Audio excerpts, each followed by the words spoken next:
नमस्कार। पॉलिटिकल पंचायत देख रहे हैं आप। आपके साथ मैं हूं हिंगलाज दान। किरोड़ी लाल मीणा पर बीते दिनों में भ्रष्टाचार के आरोप लगे। उनके पीए का नाम आया, डॉक्टर शब्द का इस्तेमाल हुआ, कई अखबारों में उससे जुड़ी हुई खबरें छपी। लेकिन आज किरोड़ी लाल मीणा ने पलटवार किया, और पलटवार किया तो एक शब्द का जिक्र किया।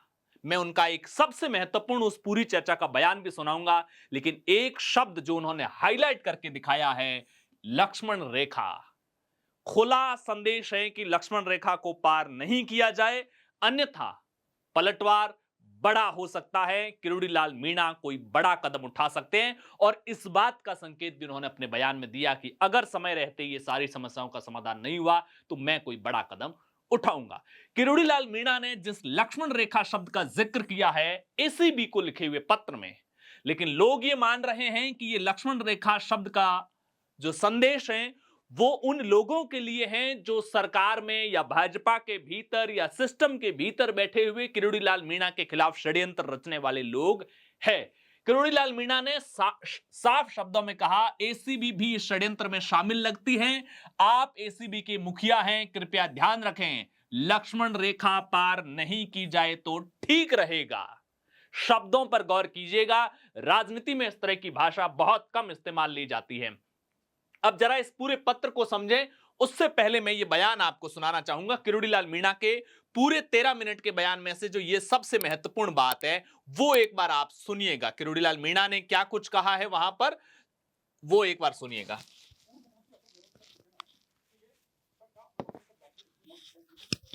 का पता करना चाहिए क्या सही कहा है उन्होंने। जो जांच कराएं तो मुख्यमंत्री जी कराएंगे। सरकार के कौन है जो आपको लगता है कि आपके खिलाफ जांच का विषय है।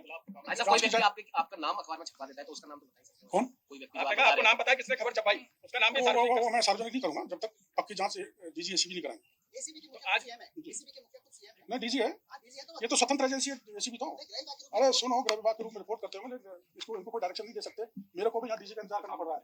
ये स्वतंत्र कॉन्स्टिट्यूशनल एजेंसी है, तो मैं उसका गौतम जी मैं खड़ा नीचे इंतजार कर रहा हूँ, वो आगे जब उनसे मिलेंगे। और बताओ। दूसरी पार्टियों के नेता आरोप लगा रहे हैं कि बाबा को उन्हीं के सीएम भजन लाल शर्मा टारगेट कर रहे हैं। नहीं, मैं ये स्पष्ट तौर पर ये नहीं कह सकता कि जांच का विषय जो होना चाहिए, पर मेरे को इसकी बेहद पीड़ा है। मैं 1980 से जब से राजनीति में आया हूँ, भ्रष्टाचार के खिलाफ जंगी लड़ाई लड़ रहा हूँ, और मेरे को इसमें लपेटा जाए इससे मैं बेहद दुखी हूँ और कुछ भी करने के लिए तैयार रहूंगा। पता लग जाएगा, अभी बता देंगे एडवांस में। ऐसा मत करो। किरोड़ी लाल मीणा के इस बयान में 3 महत्वपूर्ण बातें हैं। उसके बाद इस लेटर से आप समझेंगे तो आपको पूरा माजरा समझ में आएगा। 3 महत्वपूर्ण बातें। पहली बात तो उन्होंने ये कहा कि जिसने ये खबर छपवाई थी मेरे खिलाफ उसका मुझे पता है।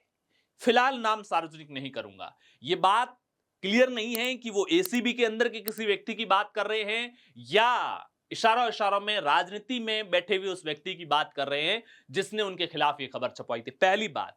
दूसरी बात, जब पत्रकारों ने उनसे ये सवाल किया कि उनके खिलाफ विपक्ष पार्टी के लोग कह रहे हैं कि उनके ही मुख्यमंत्री साजिशें रच रहे हैं, किरोड़ी लाल मीणा ने उसका सिरे से खंडन नहीं किया। उन्होंने ये बिल्कुल नहीं कहा कि नहीं, हमारे मुख्यमंत्री साजिश नहीं रच रहे हैं। उन्होंने कहा मैं इसे स्पष्ट तौर पर नहीं कर सकता, ये जांच का विषय है। यानी कि किरोड़ी लाल मीणा सिरे को खुला छोड़ना चाहते हैं।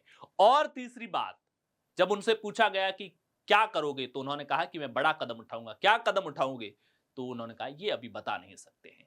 अब उनकी इस बात को समझिएगा, इस लेटर को। पहली बात, सबसे पहले तो उन्होंने जो लेटर लिखा है एसीबी को, उसके टाइटल में ही उन्होंने अपने बारे में जिक्र किया है। उन्होंने अपने बारे में क्या लिखा है? उन्होंने कहा है कि जनता के सामने नकली बीज घूस कांड में मेरे ऊपर लगाए गए आरोपों के बारे में वस्तुस्थिति स्पष्ट करे, नहीं तो आरोपों में मुझे गिरफ्तार किया जाए, यह लिखा है। अब उन्होंने आगे क्या क्या बताया जरा समझते जाइएगा। सबसे पहले तो उन्होंने यह कहा है कि जो खबर छपी है दैनिक भास्कर के अंदर उसमें सतीश कुमार का नाम है। सतीश कुमार के अलावा डॉक्टर शब्द का जिक्र है, मंत्री शब्द का जिक्र है, और ये तीनों, क्योंकि सतीश कुमार उनके पीए का नाम है, इसके अलावा डॉक्टर किरोड़ी लाल के साथ लगता है और मंत्री भी वही है। ये 3 बातें इन्होंने स्पष्ट की है। इसके अलावा उन्होंने हालांकि गोविंद सिंह डोटासरा के बयान का भी जिक्र किया। बयान का जिक्र करने के बाद में एक महत्वपूर्ण बात कही है कि एसीबी द्वारा 9 जून 2026 को दोपहर 1:30 पर एसीबी की वेबसाइट पर एफआईआर दर्ज की गई, वहां पर अपलोड की गई, जबकि एक एफआईआर के तथ्य पहले ही सामने आने लग गए थे, जिसकी पूरी जांच किया जाना आवश्यक है कि यह जानकारी कहां से लीक की गई थी और किसने इसे वायरल करवाया था। किरोड़ीलाल मीणा का यह आरोप है कि जब एसीबी की ओर से वेबसाइट पर अपलोड ही 9 जून को 1:30 बजे किया गया था, तो यह एफआईआर की कॉपी पहले किसने वायरल की? क्योंकि एसीबी की कोई भी एफआईआर सार्वजनिक रूप से तभी उपलब्ध हो सकती है जब एसीबी अपनी वेबसाइट पर उसे अपलोड करती है। तकनीकी रूप से जब एफआईआर दर्ज होती है तो एसीबी उसे वेबसाइट पर अपलोड करती है, लेकिन वेबसाइट पर अपलोड होने से पहले ही मार्केट में वो कैसे आ गई थी। दूसरा, उन्होंने यह भी कहा कि दैनिक भास्कर सहित अन्य अखबारों में छपा कि जो ये मामला है वो 10 जून को ये छपा है। दिनांक 8/6/2026 को पुलिस थाना सीपीएस जयपुर के अंतर्गत धारा फला फला फला के समय 23:18 बजे बैक डेट में एफआईआर दर्ज की गई। उनका यह भी आरोप है कि जब वो एफआईआर दर्ज होती है तो एफआईआर पूरी तरह से बैक डेट में दर्ज होती है। कितनी तारीख को? 8 तारीख की बैक डेट में। और वेबसाइट पर कब अपलोड होती है? 9/6 को अपलोड होती है।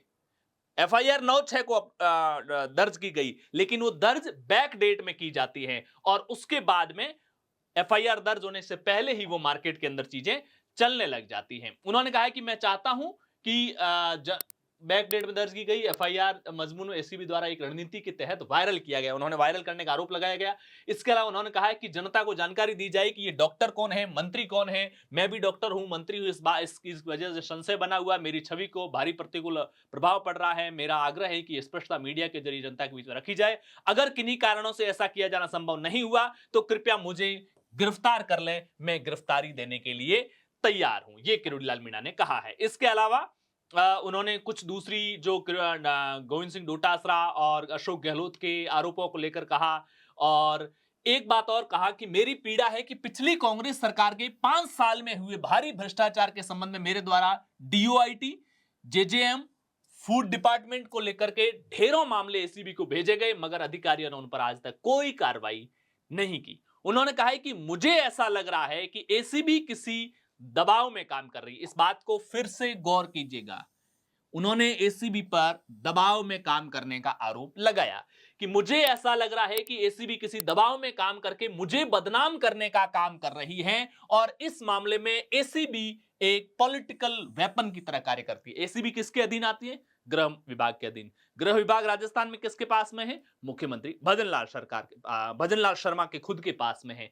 ऐसे में सवाल ये उठ रहा है कि क्या किरोड़ीलाल मीणा का यह आरोप सीधे तौर पर भजनलाल शर्मा के ऊपर है कि वो भजनलाल शर्मा के इशारे पर एक पॉलिटिकल वेपन के तौर पर मुझे बदनाम करने का काम कर रही है। मैं जिन घोटालों को उजागर करके शिकायत एसीबी को देता हूं, उन पर एसीबी कार्रवाई कर नहीं रही है और मेरे को बदनाम करने लायक जो वेबसाइट पर अपलोड होने से पहले एफआईआर पब्लिक डोमेन में वायरल हो जाती हैं, बैक डेट में एफआईआर दर्ज की जाती हैं, ये सारी चीजें किन के इशारों पर हो रही है, ये सारी बातें उन्होंने कही।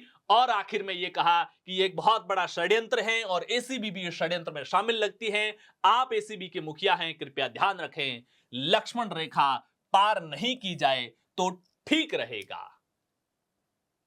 आखिर में ये जो लक्ष्मण रेखा का शब्द है, हालांकि एसीबी के लिए है या मैं बार बार जैसा कह रहा हूं, ये उनके राजनीतिक आकाओं के लिए है और एसीबी के राजनीतिक आका कौन होंगे इसको लेकर के आप भली भांति समझते हैं। किरोड़ीलाल मीणा का ये दांव और इसके बाद में आगामी पॉलिटिक्स को लेकर आपका क्या कुछ कहना है, कमेंट बॉक्स में जरूर बताइएगा। नमस्कार।